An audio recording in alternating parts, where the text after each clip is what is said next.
બનાસ ડેરીના આદ્ય સ્થાપક સ્વર્ગીય ગલબાભાઈ નાનજીભાઈ પટેલની 51મી પુણ્યતિથિ નિમિત્તે પાલનપુર જનરલ સિવિલ હોસ્પિટલ ખાતે શ્રદ્ધાંજલિ અર્પણ કરાઈ.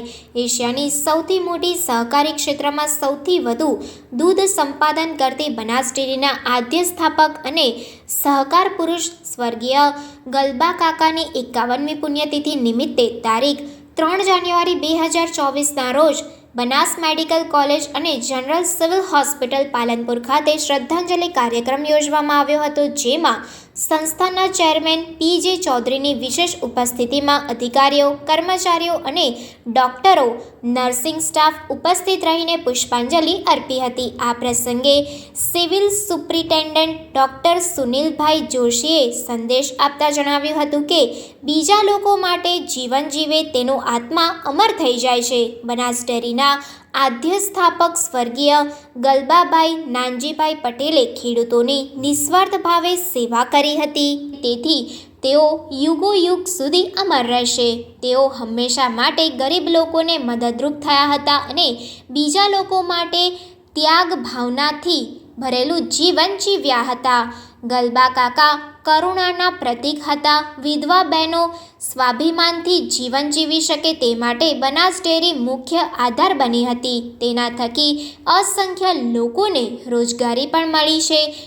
એવો સંકલ્પ કરીએ કે આપણે એવું જીવન જીવીએ કે બીજા લોકો યાદ કરે. બનાસ મેડિકલ કોલેજના ચેરમેન પી.જે. ચૌધરીએ જણાવ્યું કે આપણા વિઝનરી બનાસ ડેરીના ચેરમેન શંકરભાઈ ચૌધરીના અથાગ પ્રયત્નો થકી બનાસ ડેરીનું નામ દેશ અને દુનિયામાં ગુંજતું થયું છે. વધુમાં ચેરમેન દ્વારા જણાવવામાં આવ્યું હતું કે આપણા દીર્ઘદ્રષ્ટા પૂર્વ આરોગ્ય મંત્રી શંકરભાઈ ચૌધરી દ્વારા પશુપાલકોની ચિંતા કરી ઘર આંગણે નિઃશુલ્ક આરોગ્ય સેવા તેમજ પશુપાલકોના દીકરા દીકરીઓ ડૉક્ટરી ડિગ્રી મળી શકે તેવા હેતુસર બનાસ મેડિકલ અને જનરલ સિવિલ હોસ્પિટલ શરૂ કરી આજે લાખો લોકોને નિઃશુલ્ક સારવાર મળી રહી છે.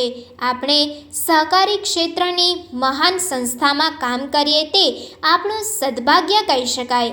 આપણી વચ્ચે ભલે ગલબા કાકા ન હોય, પરંતુ તેઓના આદર્શો આપણા માર્ગદર્શક બની રહે છે. આજે બનાસ મેડિકલના માધ્યમથી અનેક લોકો માટે રોજગારીની તકો ઊભી થઈ છે.